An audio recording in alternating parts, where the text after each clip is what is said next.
আসসালামু আলাইকুম। আমার ইউটিউব চ্যানেলে সবচেয়ে বেশি কমেন্ট করেন যে আমার কাগজে ভুল, স্যার আমার গ্রামের নাম ভুল, আমার পয়েন্টের নাম ভুল, বাবার নামে ভুল, মায়ের নামে ভুল। তো আজকের এই ভিডিওতে আমি আপনাদের একটা পথ দেখিয়ে দেব, যেটা অ্যাপ্লাই করলে ইনশাআল্লাহ এমপিও করতে করতে আপনাদের এই ভুলগুলো থেকে বের হতে পারবেন। তো এটা করার জন্য আপনাকে যেটা করতে হবে, আপনাদের প্রথমে ই সার্টিফিকেটটা হাতে আসতে হবে।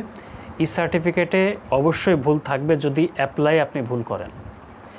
সো ই সার্টিফিকেটটা যখন হাতে পাবেন বা নিবন্ধন সনদ হাতে পাওয়ার পরে সেই নিবন্ধন সনদে কিন্তু বেশ কয়েকটা ভুল থাকবে। তো এইটা পাওয়ার পরেই আপনাকে কিন্তু গণবিজ্ঞপ্তির পরে আপনাকে অ্যাপ্লাই করতে হবে এনটিআরসি বরাবর।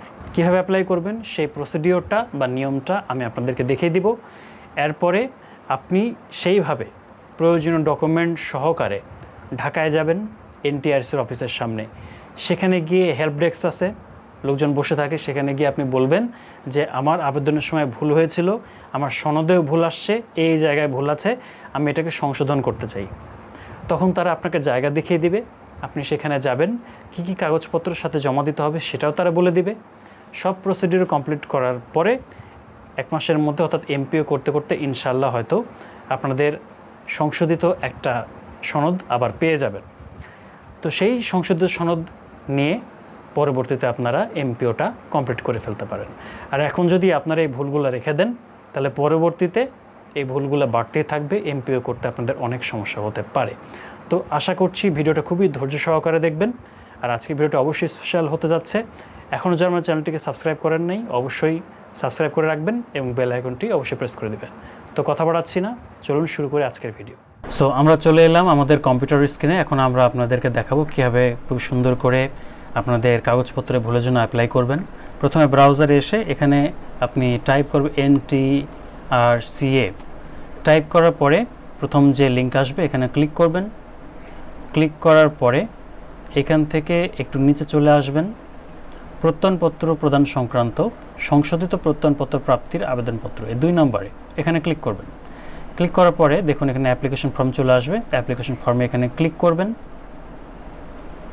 ক্লিক করার পরে এটা আপনারা ডাউনলোড করে নেবেন। ডাউনলোড করার পরে সেটাকে প্রিন্ট দিয়ে নেবেন। একটা দোকানে যাবেন, সে দোকান থেকে গিয়ে প্রিন্ট করে নেবেন। প্রিন্ট করার পরে খেয়াল করুন এটার উপরের দিকে এখানে 1 কপি ছবি দিবেন, যে ছবি দিয়ে আপনারা নিবন্ধনে অ্যাপ্লাই করেছিলেন। ঠিক আছে, এরপরে দেখুন এই পাশে মোটামুটি ফাঁকা প্রায় 4টা ঘর আছে। তো সবার বামের দিকে যে ঘরটা, এখানে বলা হচ্ছে আবেদনকারীর নাম, মানে আপনার নাম, আপনার পিতার নাম, মাতার নাম, নিবন্ধন পরীক্ষা নম্বর, সাল, রোল, রেজিস্ট্রেশন নম্বর, আসল যে তথ্যগুলো সেটা এখানে দিয়ে দিবেন। ঠিক আছে, এখানে রোল নম্বর তো এগুলো সব কিছু আগে থেকে আপনি জানেন। রেজিস্ট্রেশন নম্বর কোথায় পাবেন, আপনাকে যে সনদটা দেওয়া হবে সেই সনদটা পাওয়ার পরে সেই সনদে কিন্তু উল্লেখ থাকবে আপনার রেজিস্ট্রেশন নম্বর। ঠিক আছে, এগুলো সব এপাশে লিখবেন। এরপরে সনদে বিদ্যমান ভুল তথ্য, আপনার সনদে কি কি ভুল আছে, আপনি কাগজ অ্যাপ্লাই করতে গিয়ে যা যা ভুল পেয়েছেন সেই ভুলগুলো কিন্তু সনদেও থাকবে। সো সনদে কী কী ভুল তথ্যগুলো আছে সেগুলো কিন্তু এখানে তুলবেন।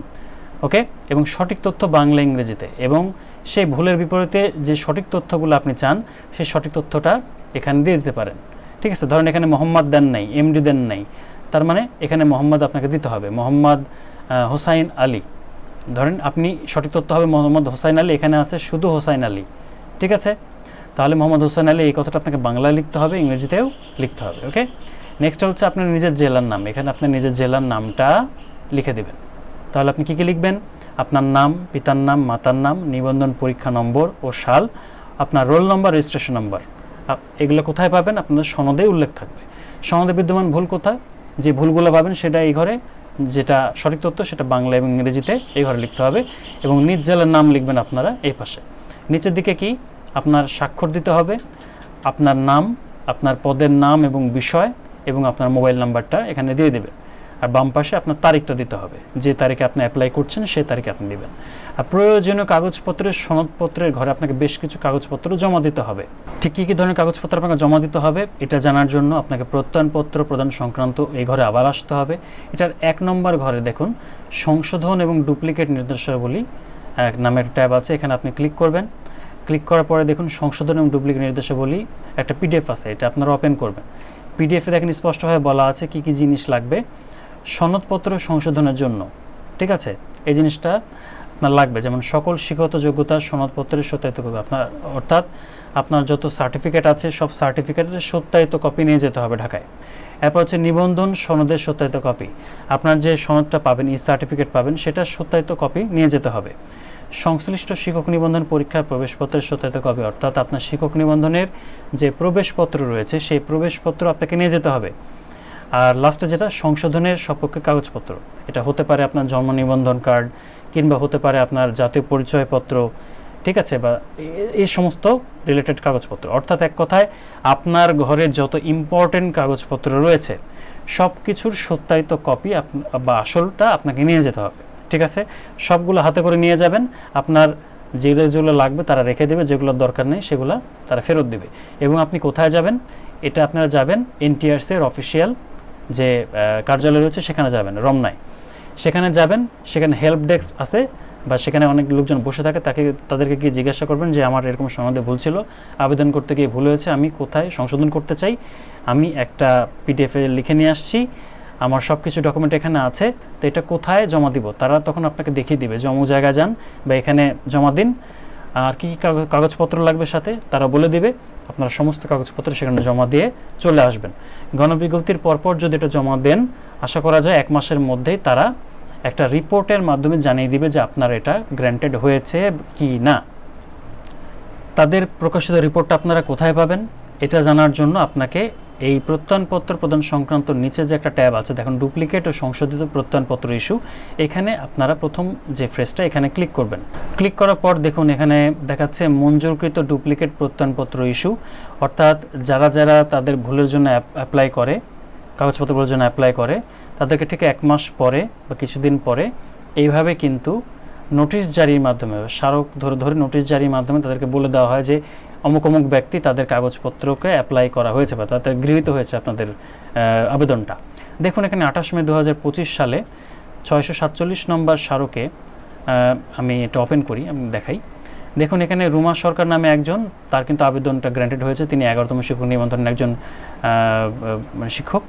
এরপরে হচ্ছে দেখুন মোহাম্মদ আল কবির, তিনি 8ম শিক্ষক নিবন্ধনে রয়েছেন। তাদের যে ভুলগুলো ছিল সে ভুলগুলো কিন্তু এখানে গ্র্যান্টেড হয়েছে, ঠিক আছে। দেখুন এখানে বলে দেওয়া আছে যে বেসরকারি শিক্ষক নিবন্ধন প্রত্যয়ন কর্তৃপক্ষের অধীন অনুষ্ঠিত শিক্ষক নিবন্ধন উত্তীর্ণ ডুপ্লিকেট প্রত্যয়ন প্রাপ্তির আবেদনের প্রেক্ষিতে 12 মে 2025 তারিখে অনুষ্ঠিত এত সংক্রান্ত কমিটির সহ নিম্নলিখিত 4টে ডুপ্লিকেট প্রত্যয়নপত্র প্রদানের সিদ্ধান্ত গৃহীত হয়। তো তারা এইভাবে কিন্তু যাচাই বাছাই করে অবশ্যই এটা ঠিক করে দিবে, ঠিক আছে। এটা তাহলে কখন দিবে, আপনার যখন অ্যাপ্লাই করবেন গণবিজ্ঞপ্তির পরপর, তার ঠিক 1 মাসের মধ্যে, অর্থাৎ এমপিও করতে করতে এটা আপনার হাতে চলে আসবে। এখন প্রশ্ন হচ্ছে আপনি আবেদন করলেন, এটাও হয়ে গেল, তার নোটিশে জানিয়েও দিল, এখন পাবেন কি করে? এটা পাওয়ার জন্য পুরাতন আপনার যে ই সার্টিফিকেট আছে সেই ই সার্টিফিকেটটা হাতে করে আপনাকে নিয়ে যেতে হবে এনটিআরসি এর অফিসে। ওকে, এনটিআরসি অফিসে যাওয়ার পরে আপনি নতুনটা কালেক্ট করে নেবেন। সেখানে আবার আবেদনও করতে হতে পারে, একটা অ্যাপ্লিকেশন লিখতে বলতে পারে তারা, আপনি অ্যাপ্লিকেশন লিখে দেবেন যে আমি সংশোধিত ই সনদ উত্তোলনের জন্য অ্যাপ্লাই করলাম, ঠিক আছে। তারা বলে দেবে আপনাকে কী করতে হবে। সো এই কাজটা কিন্তু আপনি এখানে করতে পারেন, ঠিক আছে।